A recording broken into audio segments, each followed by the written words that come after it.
నమస్కారం. ఘంటారావానికి స్వాగతం. ముందుగా ప్రధానాంశాలు. భావనపాడులో పెట్రోకెమికల్ హబ్ ఏర్పాటు చేయండి. దిగ్గజ పారిశ్రామికవేత్త లక్ష్మీ మిత్తలకు సీఎం బృందం వినతి.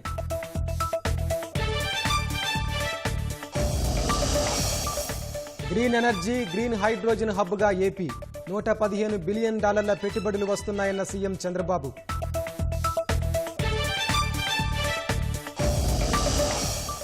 రాష్ట్రంలో డెవలప్మెంట్ సెంటర్లు నెలకొల్పాలని లోకేష్ వినతి. మాస్టర్ కార్డ్, సిస్కో సహా వివిధ కంపెనీలకు ఆహ్వానం.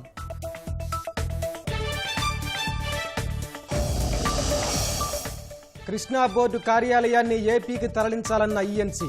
66:34 నిష్పత్తిని నీటి వాటా కొనసాగించాలని డిమాండ్. ఛత్తీస్గఢ్, ఒడిశా సరిహద్దులో భారీ ఎన్కౌంటర్. చలపతి సహా 14 మంది మావోయిస్టులు మృతి.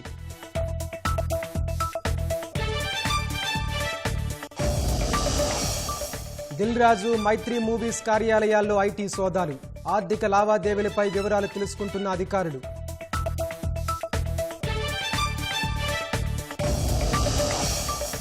యుఎస్లో పుట్టిన వలసదారుల పిల్లలకు పౌరసత్వ విధానం రద్దు. అధికారం చేపట్టిన కొద్ది గంటల్లోనే ట్రంప్ నిర్ణయం.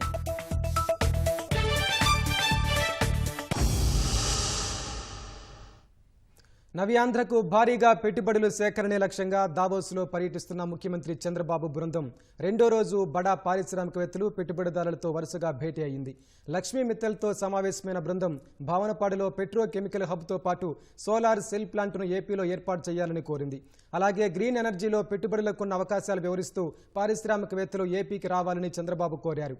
అమరావతిలో సిఐఐ కేంద్రం ఏర్పాటు చేస్తున్నట్లు సీఎం వివరించారు. దావోస్లో ముఖ్యమంత్రి చంద్రబాబు బృందం పెట్టుబడుల వేట కొనసాగిస్తోంది. ఉక్కు దిగ్గజం లక్ష్మీ మిత్తల్తో చంద్రబాబు, లోకేష్ సమావేశమయ్యారు. రాష్ట్రంలో పెట్టుబడులు పెట్టేందుకున్న అనుకూలతలు వివరించారు. భావనపాడులో పెట్రోకెమికల్ హబ్ ఏర్పాటు చేయాలని మిత్తల్ను కోరారు. పెట్రోకెమికల్స్ అన్వేషణకు భావనపాడు వ్యూహాత్మక ప్రాంతమని తెలిపిన లోకేష్, పోర్టులు, విమానాశ్రయం, రోడ్డు, రైల్వే కనెక్టివిటీ గురించి వివరించారు. స్థిరమైన మౌలిక సదుపాయాలు, ప్రభుత్వ మద్దతు పెట్రోకెమికల్ రంగంలో పెట్టుబడులకు ఎంతో అనుకూలమని వివరించారు. హెచ్పీసీఎల్, మిత్తల్ సంయుక్త భాగస్వామి సంస్థ మిత్తల్ గ్రీన్ ఎనర్జీ ఆధ్వర్యంలో 3,500 కోట్లతో భారత్లో ఏర్పాటు చేయాలని భావిస్తున్న సోలార్ సెల్ ప్లాంట్ను ఏపీలో పెట్టాలని సీఎం బృందం లక్ష్మీ మిత్తల్ను కోరింది.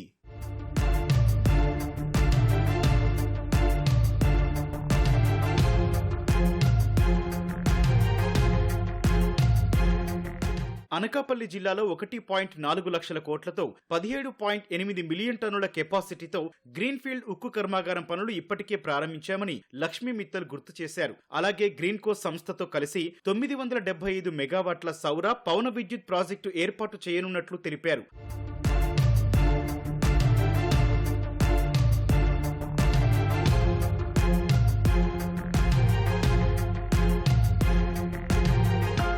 Green energy, green hydrogen hub గా ఏపీ మారబోతోందని ముఖ్యమంత్రి చంద్రబాబు స్పష్టం చేశారు. భారత్లో హరిత పారిశ్రామిక విధానంపై దావోస్ లో మాట్లాడిన ఆయన $115 బిలియన్ మేర పెట్టుబడులు ఇంధన వనరుల్లో వస్తున్నాయని చెప్పారు. 500 మెగావాట్లు, 5 ఎంపీటీఏ గ్రీన్ హైడ్రోజన్ ఉత్పత్తి చేయబోతున్నామని తెలిపారు. సుదీర్ఘమైన తీర ప్రాంతం, రవాణాకు అందుబాటులో పోర్టులు ఉన్నాయన్నారు. ఈవీల ఉత్పత్తికి ప్రోత్సాహకాలు అందిస్తున్నామన్నారు. ఏపీలో ఆర్గానిక్ వ్యవసాయంపై కూడా దృష్టి పెట్టామన్న సీఎం గ్లోబల్ కమ్యూనిటీ కోసం ఏపీ ఒక మంచి మోడల్ అవుతుందని పారిశ్రామికవేత్తలకు సూచించారు. ఏపీలో ఉన్న అవకాశాలను వినియోగించుకోవాలని పారిశ్రామికవేత్తలను కోరారు.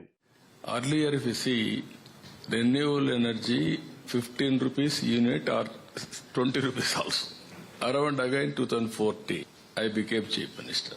Solar, wind we promoted maximum. One meeting I gave a statement. Solar energy will come 1 rupee 50 paisa to 2 rupees per unit. Everybody shocked how it is possible. Now it has come 1 rupee 90 paisa also. $115 billion investment in fuel sector alone. This is 500 megawatts renewable energy, 5 MMT green hydrogen by 2030. Even this will contribute 30% of national target. That is what we are aiming. I am 100% confident. Recently PM has come. He inaugurated one project in Visakhapatnam, green hydrogen project. Next project is his. Even Jindalji is here, JSW. We are very happy. We are working with him.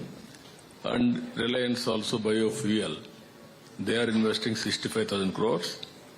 Andhra Pradesh is going to become hub for green energy, green hydrogen, and also many things. Tata సంస్థతో కలిసి అమరావతిలో CII కేంద్రం ఏర్పాటు చేయనున్నట్లు CM తెలిపారు. పెట్టుబడుల ఆకర్షణ, ఉపాధి కల్పనే లక్ష్యంగా సిఐఐ కేంద్రం ఏర్పాటు చేయనున్నట్లు వివరించారు. శిక్షణ, సలహా సేవలతో పరిశ్రమల్లో పోటీతత్వం నెలకొల్పుతామని సీఎం చంద్రబాబు వివరించారు. రాష్ట్రంలో డెవలప్మెంట్ సెంటర్లు నెలకొల్పాలని మాస్టర్ కార్డ్, సిస్కో సహా వివిధ కంపెనీలను ఐటీ శాఖ మంత్రి లోకేష్ కోరారు. వాహన తయారీ యూనిట్ నెలకొల్పాలని జెడబ్ ఫాక్స్కాన్ చాసిస్ సీఈఓకు విజ్ఞప్తి చేశారు. కంపెనీ బోర్డు సమావేశంలో చర్చించి నిర్ణయం తీసుకుంటామని ఆయా సంస్థల ప్రతినిధులు ప్రకటించారు. దావోస్ పర్యటనలో భాగంగా ఐటీ మంత్రి లోకేష్ వివిధ సంస్థల ప్రతినిధులను పెట్టుబడులకు ఒప్పించే ప్రయత్నం చేస్తున్నారు. మాస్టర్ కార్డ్ హెల్త్ కేర్ వ్యవస్థాపక అధ్యక్షుడు రాజమన్నార్తో సమావేశమైన ఆయన రాష్ట్రంలో మాస్టర్ కార్డ్ డెవలప్మెంట్ సెంటర్ ఏర్పాటు చేస్తే దక్షిణాదిలో కంపెనీ కార్యకలాపాలు విస్తరించే అవకాశం ఉంటుందన్నారు. కంపెనీ ప్రాధాన్యతైన ఫిన్టెక్ కు అనుగుణంగా ఏపీలో ఐటీ వర్క్ ఫోర్స్ తయారీకి అవసరమైన నైపుణ్యాభివృద్ధి కార్యక్రమాలకు సహకరించాలని అభ్యర్థించారు. బోర్డు సభ్యులతో చర్చించి ఏపీలో కార్యకలాపాల విస్తరణపై నిర్ణయం తీసుకుంటారు. లోకేష్ కు రాజమన్నార్ భరోసా ఇచ్చారు. భారత్ లో పెరుగుతోన్న క్రెడిట్ అవకాశాలను ఉపయోగించుకుని భాగస్వాములతో కలిసి సేవలు విస్తరించేందుకు మాస్టర్ కార్డు ప్రణాళికలు రూపొందిస్తోందని తెలిపారు. మరోవైపు బహుళజాతి ఐటీ సంస్థ సిస్కో ఉపాధ్యక్షురాలు ఫ్రాన్సిన్ కట్సోదాస్ ను లోకేష్ కలిశారు. విశాఖలో గ్లోబల్ కెపాసిటీ సెంటర్ ఏర్పాటు చేయాలని కోరారు. అమెరికాలోని భారతీయ ఐటీ వర్క్ ఫోర్స్ లో 25% పైగా తెలుగువారేనన్నారు. భారత్ లో అతిపెద్ద ఐటీ టాలెంట్ పూల్ ఉన్న ఆంధ్రప్రదేశ్ సిస్కో దీర్ఘకాల వ్యూహానికి అనువుగా ఉంటుందని, కంపెనీ తయారీ నెట్వర్క్ ను విస్తరించాలని కోరారు. కృత్రిమ మేధ, నెట్వర్కింగ్, సైబర్ సెక్యూరిటీలో అత్యంత నైపుణ్యం కలిగిన ఐటీ వర్క్ ఫోర్స్ తయారీకి సహకారం అందించాలని విజ్ఞప్తి చేశారు. సిస్కోకు బెంగళూరులో విప్రో, ఇన్ఫోసిస్ లతో జాయింట్ డెవలప్మెంట్ సెంటర్లు ఉన్నాయన్న కట్సౌదాస్ భారత్ లో $1.5 బిలియన్ వెచ్చించి ఫ్లెక్స్ సంస్థ భాగస్వామ్యంతో కాంట్రాక్టు తయారీ కేంద్రం ఏర్పాటు చేయాలనుకుంటున్నట్లు తెలిపారు. 5 లక్షల మంది సైబర్ సెక్యూరిటీ నిపుణులకు శిక్షణ ఇవ్వాలని భావిస్తున్నట్లు పేర్కొన్నారు. ఆంధ్రప్రదేశ్ ప్రతిపాదనలపై కంపెనీలోని సహచరులతో చర్చించి నిర్ణయం తీసుకుంటామని సిస్కో ఉపాధ్యక్షురాలు ఫ్రాన్సిన్ కట్సోదాస్ లోకేష్ కు భరోసా ఇచ్చారు. రాష్ట్రంలో తయారీ యూనిట్ నెలకొల్పాలని జెడబ్ Foxconn chassis modules CEO Aiki Dorf ను లోకేష్ కోరారు. ఏపీలోని రోడ్లు, పోర్టులు, ఎయిర్పోర్టుల ద్వారా కంపెనీ సప్లై చైన్ కార్యకలాపాలు మెరుగుపరుచుకోవచ్చని సూచించారు. ఆటోమొబైల్ తయారీ, సరఫరా సప్లై చైన్ ఏర్పాటుకు విశాఖ, విజయవాడ, అనంతపురం వ్యూహాత్మక ప్రాంతాలని వివరించారు. కియా, ఇసూజు వంటి సంస్థలు ఏపీలో వాహనాలు ఉత్పత్తి చేస్తున్నాయని లోకేష్ వివరించగా కంపెనీ బోర్డులో చర్చించి సానుకూల నిర్ణయం తీసుకుంటామని ఐకీ డోర్ఫ్ హామీ ఇచ్చారు. రాష్ట్రంలో స్మోక్ ఫ్రీ సిగరెట్ తయారీ యూనిట్ నెలకొల్పాలని Philip Morris vice president Andrea గోన్కోవికాను లోకేష్ కోరారు. ప్రకాశం, గుంటూరు పరిసరాల్లో పెద్ద ఎత్తున పొగాకు సాగు చేస్తున్నందున ఆయా ప్రాంతాలు అనుకూలమని వివరించారు. సప్లై చైన్ కార్యకలాపాల అభివృద్ధికి ఏపీ ప్రభుత్వంతో పాటు గుంటూరులోని టొబాకో బోర్డు సహాయ సహకారాలు అందిస్తాయని తెలిపారు. గుంటూరు నుంచి పొగాకు కొనుగోలు చేస్తున్నట్లు గుర్తు చేసిన Philip Morris vice president Andrea AP ప్రభుత్వ ప్రతిపాదనలపై సంస్థ ఉన్నత స్థాయిలో చర్చించి నిర్ణయం తీసుకుంటామని తెలిపారు. అంతకుముందు వరల్డ్ ఎకనామిక్ ఫోరం వేదికగా పర్యావరణ పరిరక్షణ, వాతావరణ ఉద్యమ భవిష్యత్ అనే అంశంపై స్వనీతి ఆధ్వర్యంలో నిర్వహించిన రౌండ్ టేబుల్ సమావేశంలో లోకేష్ పాల్గొన్నారు. పునరుత్పాదక విద్యుదుత్పత్తిలో ఏపీని అగ్రగామిగా నిలిపేలా ఇంటిగ్రేటెడ్ క్లీన్ ఎనర్జీ పాలసీ 2024ను ప్రకటించామని వివరించారు.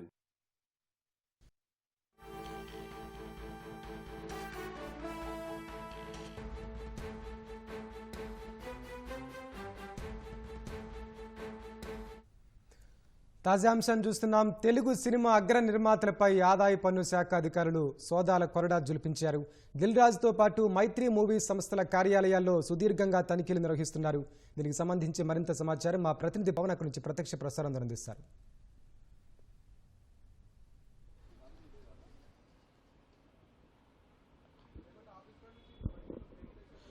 ప్రముఖ సినీ నిర్మాత, తెలంగాణ ఎఫ్డీసీ చైర్మన్ దిల్ రాజు నివాసంతో పాటు ఆయనకు సంబంధించినటువంటి కార్యాలయాల్లో ఉదయం 6 గంటల నుంచి కూడా ఐటీ సోదాలు జరుగుతున్నాయి. ఇటు దిల్ రాజు నివాసాలు, కార్యాలయాలతో పాటు అటు మైత్రి మూవీ మేకర్ సంస్థకి సంబంధించినటువంటి కార్యాలయాలపై కూడా ఉదయం నుంచి అయితే ఐటీ సోదాలు అయితే కొనసాగుతున్నాయి. ప్రస్తుతం మనం బంజారాహిల్స్లోని సినీ నిర్మాత దిల్ రాజు నివాసం వద్ద ఉన్నాము. ఉదయం నుంచి కొనసాగుతున్నాయి. ముందు భాగంలో ఆయనకు సంబంధించి ఆయన సోదరుడు నరసింహారెడ్డి ఉంటారు. వెనకాల దిల్ రాజు ఉంటారు. ఈ 2 నివాసాల్లో కూడా ఉదయం నుంచి ఇప్పటి వరకు దాదాపుగా 21 మంది ఐటీ అధికారులు అయితే ఈ సోదాలు కొనసాగిస్తున్నారు. మరోవైపు పుష్ప సినిమా నిర్మాతలుగా ఉన్నటువంటి మైత్రి మూవీ మేకర్స్కి సంబంధించిన నిర్మాత ఎర్నేని నవీన్ నివాసంతో పాటు దానికి సంబంధించినటువంటి CEO చెర్రీ నివాసాలు కార్యాలయాల్లో కూడా ఐటీ సోదాలు అయితే కొనసాగుతున్నాయి. అయితే ఇటీవల ఇటు సంక్రాంతికి భారీ బడ్జెట్తో దిల్ రాజు నిర్మించినటువంటి గేమ్ చేంజర్ సినిమా కావచ్చు, అలాగే సంక్రాంతికి వస్తున్న సినిమా కావచ్చు, ఈ సినిమాలకి సంబంధించినటువంటి భారీ బడ్జెట్తో వీటిని తెరకెక్కించారు. అలాగే దీనికి సంబంధించినటువంటి వచ్చిన ఆదాయం ఎంత, చేసినటువంటి రిటర్న్స్ ఫైల్ చేసినటువంటి రిటర్న్స్ ఎంత, వీటి రెండింటికి మధ్య ఉన్నటువంటి వ్యత్యాసం ఎంత ఏంటి అనే దీనిపై కూడా ఐటీ అధికారులు అయితే ఆరాధిస్తున్నారు. అలాగే మరోపక్క పుష్ప సినిమాని కూడా భారీ బడ్జెట్తో తెరకెక్కించింది మైత్రి మూవీ మేకర్స్ సంస్థ. ఈ రెండింటికి కూడా అటు సినిమాలు ఈ మధ్యకాలంలో వార్తలు ప్రచారాల్లోకి వచ్చాయి. భారీ బడ్జెట్తో తెరకెక్కించారు, అలాగే భారీగా వసూళ్లను ఈ సినిమాలు రాబట్టాయని కూడా ఇటీవల వార్తలు వచ్చాయి. వీటన్నిటి బేస్ చేసుకొని అయితే ఎన్నడూ లేనంతగా ఏకకాలంలో అయితే 55 బృందాలు అయితే మొత్తం ఈ సోదాలు అయితే నిర్వహిస్తున్నాయి. మొత్తం 8 నుంచి 10 చోట్ల అయితే హైదరాబాద్ వ్యాప్తంగా అయితే ఉదయం నుంచి ఐటీ సోదాలు కొనసాగుతున్నాయి. మొత్తం 55 బృందాలు ఈ సోదాలు అయితే చేస్తున్నాయి. అయితే గతంలో అనేక సార్లు ఈ సినిమాకి సంబంధించినటువంటి నిర్మాతల ఇళ్ళ కార్యాలయాల్లో అయితే అనేక సార్లు కూడా ఐటీ సోదాలు జరిగాయి. అనేక సార్లు అధికారులు కూడా వచ్చి సంబంధిత పత్రాలను పరిశీలించి వెళ్ళారు. కానీ ఈసారి మాత్రం ఈ మధ్యకాలంలో ఇంత పెద్ద మొత్తంలో ఒకేసారి ఏకకాలంలో ముందస్తు ప్రణాళికలో భాగంగానే 55 బృందాలు తనిఖీ చేయడం అయితే కలకలం రేపుతుందని చెప్పుకోవచ్చు. ఇక ఈ క్రమంలోనే ఇవాళ దిల్ రాజు ఇంటి వద్ద తనిఖీ చేస్తున్నటువంటి అధికారులు మధ్యాహ్నం ఆయన భార్యను తీసుకొని వాళ్ళకి సంబంధించినటువంటి బ్యాంకు దగ్గరికి వెళ్ళారు.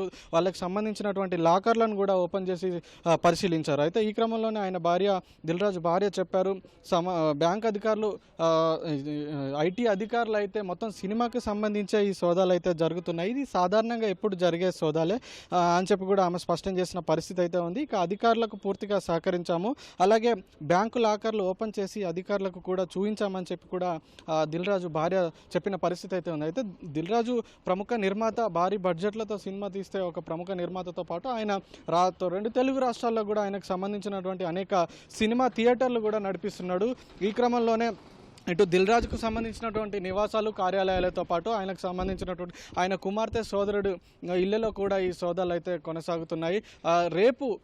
రేపు ఉదయం వరకు కూడా ఈ సోదాలు జరిగే అవకాశం ఉన్నట్టు కూడా మనకు ఐటీ వర్గాలు అయితే సమాచారం అందిస్తున్నాయి. కానీ వేచి చూడాలి మరి ఎప్పటి వరకు జరుగుతాయి ఏంటి ఈ సోదాలు అనేది. అయితే వీళ్ళకి వస్తున్నటువంటి ఆదాయం, చేస్తున్నటువంటి రిటర్న్స్, వీటన్నిటిని కూడా పరిశీలిస్తున్నారు అధికారులు. ఈ కాసేపటి క్రితమే మొత్తం 21 మంది దిల్ రాజు నివాసంలో సోదాలు చేస్తున్న క్రమంలో కాసేపటి క్రితమే 2 అధికారులు కూడా ఇక్కడి నుంచి వెళ్ళిపోయారు. మరో 19 మంది అధికారులు అయితే దిల్ రాజు నివాసంలోనే ఉండి ఈ సోదాలు కొనసాగిస్తున్నారు. అయితే రేపటి వరకు అయితే కొనసాగే అవకాశం ఉన్నట్టుగా తెలుస్తుంది. కానీ వేచి చూడాలి. పూర్తిగా ఈ సోదాలు అయిపోయిన తర్వాత అయితే అసలు పన్ను ఎగవేత జరిగిందా లేదా అంత సవ్యంగానే ఉందా ఏంటి అనేది అయితే ఒక స్పష్టత వచ్చే అవకాశం అయితే కనిపిస్తుంది. ధన్యవాదాలు పవన్. కృష్ణా జలాల్లో 2 రాష్ట్రాలకు ప్రస్తుత వాటా కొనసాగిస్తూనే అవసరాలకు తగ్గట్లుగా త్రిసభ్య కమిటీ నిర్ణయం తీసుకుంటుందని కృష్ణానది యాజమాన్య బోర్డు తెలిపింది. కృష్ణానది యాజమాన్య బోర్డు 19వ సమావేశం హైదరాబాద్ జలసౌధలో జరిగింది. చైర్మన్ అతుల్ జైన్ నేతృత్వంలో జరిగిన సమావేశంలో బోర్డు సభ్య కార్యదర్శి రాయ్పురే, ఇరు రాష్ట్రాల జలవనరుల శాఖ ఇంజనీర్ ఇన్ చీఫ్లు పాల్గొన్నారు. కృష్ణా జలాల్లో 66:34 నిష్పత్తిని కొనసాగించాలని ఏపీఎన్సీ కోరగా తెలంగాణలో కృష్ణా పరివాహకం 71% ఉందని, అందుకనుగుణంగా వాటా ఉండాలని ఆ రాష్ట్ర అధికారులు కోరారు. ట్రైబ్యునల్ తీర్పు వచ్చే వరకు చెరిసగం వాటా ఉండాల్సిందేనని అన్నారు. అందుకు ఆంధ్రప్రదేశ్ అభ్యంతరం తెలిపింది. మరో 11 ప్రాంతాల్లో టెలిమెట్రీల ఏర్పాటుకు తెలంగాణ అధికారులు ప్రతిపాదించగా ప్రభుత్వంతో చర్చించి అభిప్రాయం చెప్తామని ఏపీఎన్సీ తెలిపారు. టెలిమెట్రీ కేంద్రాల ఏర్పాటుకు కమిటీ ఏర్పాటు చేస్తామని చైర్మన్ అతుల్ జైన్ చెప్పారు. కృష్ణానది యాజమాన్య బోర్డు కార్యాలయాన్ని విజయవాడకు తరలించాలని ఏపీఎన్సీ కోరారు. సాగర్ డ్యాం కాలువల నుంచి సీఆర్పీఎఫ్ బలగాలు ఉపసంహరించాలని తెలంగాణ కోరగా ఆంధ్రప్రదేశ్ సానుకూలంగా స్పందించింది. వాటర్ని ఈ సంవత్సరము మనం ఏ విధంగా వాడుకోవాలి, రేషియో ఏ విధంగా ఫాలో కావాలి అనే దాని గురించి తెలంగాణ 50-50 రేషియోలో డిస్ట్రిబ్యూషన్ చేయాలని చెప్పి వాళ్ళు అడగడం జరిగింది. సో ఆంధ్రప్రదేశ్ సైడ్ నుంచి ఈ 66-34 రేషియోలో ఇది వరకు నుంచి ఫాలో అవుతున్నాం కాబట్టి సేమ్ రేషియో ఫాలో అవ్వాలని మేము చెప్పడం జరిగింది. ట్రిబ్యునల్లో ప్రొసీడింగ్స్ జరుగుతున్నంత వరకు ఇదే విధంగా కంటిన్యూ చేయాలనేది మా సైడ్ నుంచి మేము కోరడం జరిగింది. కేఆర్ఎంబి వాళ్ళు దానిపైన దృష్టిలో పెట్టుకొని 2 స్టేట్స్కి ఇబ్బంది లేకుండా 3-man కమిటీ ద్వారా పరిష్కారం చేసుకొని ముందుకెళ్దామని డిసైడ్ చేయడం జరిగింది. 6634 ఏదైతే ఒక 1 year కోసం ఒప్పుకున్నాము 2015లో, దాన్ని అట్లాగే కంటిన్యూ చేస్తున్నారు. సో ఇట్ షుడ్ బి 71-29 అని మనము ట్రిబ్యునల్లో కంటెస్ట్ చేస్తున్నాము. అండ్ జలశక్తి మినిస్ట్రీకి కూడా రాసాం మనము. అది అయ్యేంత వరకు అట్లీస్ట్ 50-50 అన్న చెయ్యండి అని మనం ఆల్రెడీ రాసున్నాం. మావోయిస్టులకు కోలుకోలేని ఎదురు దెబ్బ తగిలింది. ఛత్తీస్గఢ్ ఒడిశా సరిహద్దులోని గరియాబంద్, నౌపాడా జిల్లాలో జరిగిన ఎన్కౌంటర్లో 14 మంది నక్సల్స్ మృతి చెందారు. మృతుల్లో మావోయిస్టు సెంట్రల్ కమిటీ సభ్యుడు, ఏపీకి చెందిన జైరామ్ అలియాస్ చలపతి ఉన్నట్లు పోలీసులు ధృవీకరించారు. భద్రతా బలగాల ఆపరేషన్లతో నేడు నక్సలిజం తుదిశ్వాస తీసుకుంటోందని కేంద్ర హోంమంత్రి అమిత్ షా పేర్కొన్నారు. మావోయిస్టులకు మరో గట్టి దెబ్బ తగిలింది. ఛత్తీస్గఢ్ ఒడిశా సరిహద్దులోని గరియాబంద్, నౌపాడా జిల్లాల్లో జరిగిన ఎదురుకాల్పుల్లో 14 మంది మావోయిస్టులు హతమయ్యారు. మృతుల్లో మావోయిస్టు సెంట్రల్ కమిటీ సభ్యుడు జైరామ్ అలియాస్ రామచంద్రారెడ్డి అలియాస్ చలపతి ఉన్నట్లు పోలీసులు తెలిపారు. ఆయనపై ₹1 కోటి రివార్డు ఉన్నట్లు చెప్పారు. చలపతి స్వస్థలం చిత్తూరు జిల్లా తవణంపల్లి మండలం మత్యం గ్రామం. ఏపీ సీఎం చంద్రబాబుపై అలిపిరి బాంబు దాడిలో చలపతి కీలక సూత్రధారిగా ఉన్నారు. 24 ఏళ్లకే అజ్ఞాతంలోకి వెళ్లిన చలపతి ఏపీ ఒడిశా సరిహద్దులో మావోయిస్టు పార్టీ కీలక నేతగా ఎదిగారు. ఛత్తీస్గఢ్లోని కులారీఘాట్ రిజర్వ్ ఫారెస్ట్లో మావోయిస్టులు ఉన్నారనే సమాచారం మేరకు జనవరి 19న ఒడిశాలోని నౌపాడా జిల్లా సరిహద్దులో నక్సల్ ఏరివేత ఆపరేషన్ను భద్రతా బలగాలు చేపట్టాయి. డీఆర్జీ, సీఆర్పీఎఫ్, ఛత్తీస్గఢ్కు చెందిన కోబ్రా, ఒడిశాకు చెందిన ఎస్ఓజీ దళాలు ఈ సంయుక్త ఆపరేషన్లో పాల్గొన్నాయి. 2 రోజులుగా జరిగిన ఎదురుకాల్పుల అనంతరం తనిఖీలు చేపట్టగా 14 మృతదేహాలు కనిపించినట్లు పోలీసులు ప్రకటించారు. వారిలో 2 మహిళలు ఉన్నట్లు తెలిపారు. మరికొందరు మావోయిస్టులు గాయపడినట్లు అనుమానిస్తున్నారు. ఈ ప్రాంతాల్లో 60 మంది నక్సలైట్లను చుట్టుముట్టామని, వారిని డ్రోన్లతో గాలిస్తున్నట్లు పోలీసులు చెప్పారు. ఈ ఘటనలో తీవ్రంగా గాయపడిన కోబ్రా దళానికి చెందిన జవాన్ను హెలికాప్టర్లో రాయ్పూర్కు తరలించినట్లు వెల్లడించారు.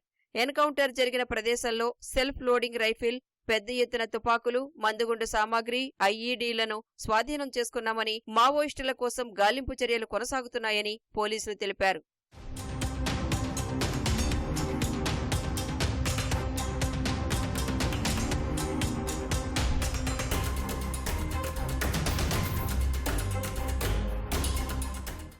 మావోయిజాన్ని నిర్మూలించడంలో దృఢమైన వైఖరితో ఉన్నట్లు ఛత్తీస్గఢ్ సీఎం విష్ణుదేవ్ సాయ్ తెలిపారు.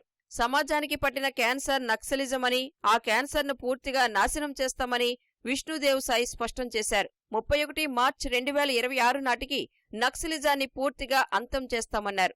తాజా ఎన్కౌంటర్ నక్సలిజానికి మరో బలమైన దెబ్బగా కేంద్ర హోంమంత్రి అమిత్ షా అభివర్ణించారు. నక్సల్ రహిత భారతదేశ సంకల్పం, భద్రతా బలగాల ఉమ్మడి ప్రయత్నాలతో ఈ రోజు నక్సలిజం తుదిశ్వాస తీసుకుంటోందని ఎక్స్ వేదికగా పోస్ట్ చేశారు.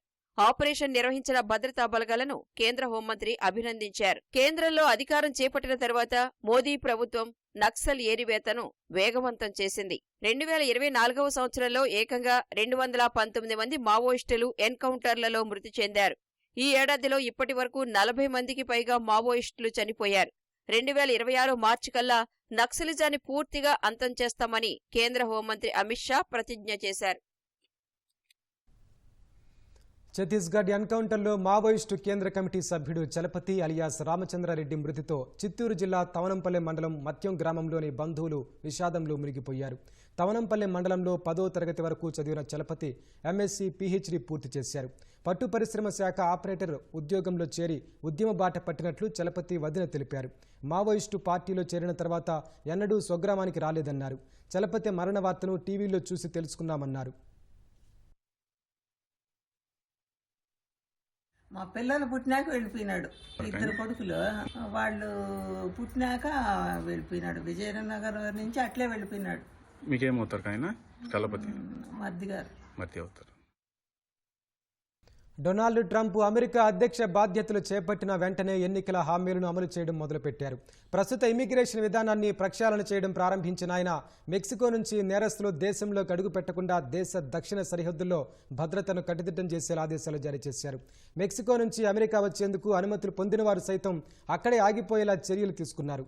మెక్సికో సరిహద్దుల వెంబడి గోడ నిర్మాణాన్ని వేగవంతం చేయనున్నారు. దేశంలో పుట్టిన వలసదారుల పిల్లలకు పౌరసత్వం ఇచ్చే విధానానికి స్వస్తి పలికారు. ఈ నిర్ణయాలు అక్రమ వలసదారులను కలవరపాటుకు గురిచేస్తున్నాయి. అమెరికా అధ్యక్ష పదవి చేపట్టగానే డొనాల్డ్ ట్రంప్ తనదైన స్టైల్లో పాలన మొదలుపెట్టారు. ఏకంగా డజన్ల కొద్దీ ఎగ్జిక్యూటివ్ ఆర్డర్లపై సంతకం చేశారు. మాజీ అధ్యక్షుడు బైడెన్ జారీ చేసిన 78 ఆదేశాలను ట్రంప్ వెనక్కి తీసుకున్నారు. ప్యారిస్ పర్యావరణ ఒప్పందం నుంచి వైదొలగడం, ప్రభుత్వాన్ని ఆయుధంలా ప్రత్యర్థులపై వాడటం, వాక్ స్వేచ్ఛకు రక్షణ, ప్రభుత్వ ఉద్యోగులు ఖచ్చితంగా కార్యాలయాలకు వచ్చి విధులకు హాజరు కావాలన్న ఆదేశాలున్నాయి. కెనడా, మెక్సికోపై ఫిబ్రవరి 1 నుంచి 25% అదనపు సుంకాలు విధించనున్నట్లు ట్రంప్ అల్టిమేటం జారీ చేశారు. ఇదే సమయంలో ప్రపంచ ఆరోగ్య సంస్థ నుంచి అమెరికా వైదొలిగేలా ట్రంప్ నిర్ణయం తీసుకున్నారు. కోవిడ్ వ్యాప్తి సమయంలో WHO తీరుతో ఆగ్రహంగా ఉన్న ట్రంప్ ఈ మేరకు నిర్ణయం తీసుకున్నారు. కృత్రిమ మేధ విస్తరణను నియంత్రిస్తూ బైడెన్ జారీ చేసిన ఆదేశాల్ని ట్రంప్ తొలగించారు. బైడెన్ కార్యవర్గం వాక్ స్వేచ్ఛపై నియంత్రణ విధించడాన్ని సీరియస్ గా తీసుకున్న Trump department of justice, directorate of national intelligence విస్తృతంగా దర్యాప్తు చేయాలని ఆదేశాలు జారీ చేశారు. యుఎస్ క్యాపిటల్ హిల్ పై దాడుల్లో పాల్గొన్న తన మద్దతుదారులైన 1500 మందికి ట్రంప్ క్షమాభిక్ష కల్పించారు. వారిపై పెండింగ్ లో ఉన్న కేసులు కొట్టివేయాలని అటార్నీ జనరల్ కు ఆదేశాలు జారీ చేశారు. మరోవైపు వలస వచ్చిన వారికి అమెరికా గడ్డపై పిల్లలు పుడితే ఆ చిన్నారులకు సహజంగా పౌరసత్వాన్ని అందించే చట్టాన్ని ట్రంప్ రద్దు చేశారు. అమెరికా రాజ్యాంగంలో 14వ సవరణ ప్రకారం పిల్లలకు ఈ హక్కు సంక్రమించాల్సి ఉన్నప్పటికీ రద్దు చేస్తూ ట్రంప్ ఎగ్జిక్యూటివ్ ఆర్డర్ జారీ చేశారు.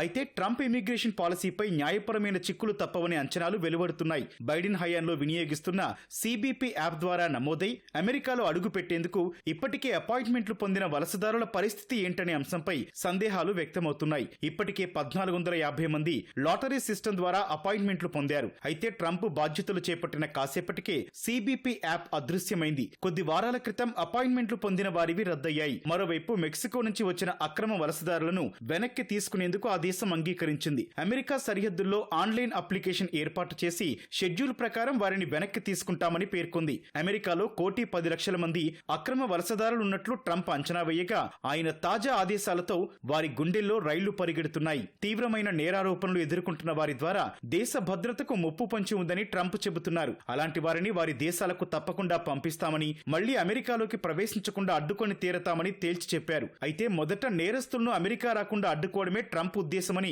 నిపుణులు అంచనా వేస్తున్నారు. తర్వాత దశలో ఇతరులను అరెస్టు చేసేందుకు కూడా వెనకాడకపోవచ్చని పేర్కొన్నారు. ఈ పరిస్థితుల్లో తమ సంతానం విషయంలో ట్రంప్ ఆదేశాల పట్ల పలువురు మెక్సికన్ తల్లిదండ్రులు ఆందోళనలో ఉన్నారు. ఇప్పటికే తన బిడ్డ చిన్నపిల్లవాడిగా ఉన్నప్పుడు ట్రంప్ మొదటి హయాంలో తన భర్తను మెక్సికో పంపారని, ఇప్పుడు తన పరిస్థితి ఏంటో అర్థం కావడం లేదని ఓ మెక్సికో మహిళ ఆవేదన వ్యక్తం చేశారు. మరికొంతమంది తమ డ్రైవింగ్ లైసెన్స్ ద్వారా పేర్లను గుర్తిస్తారనే భయంతో లైసెన్స్ లేకుండా ప్రయాణాలు చేస్తున్నారు.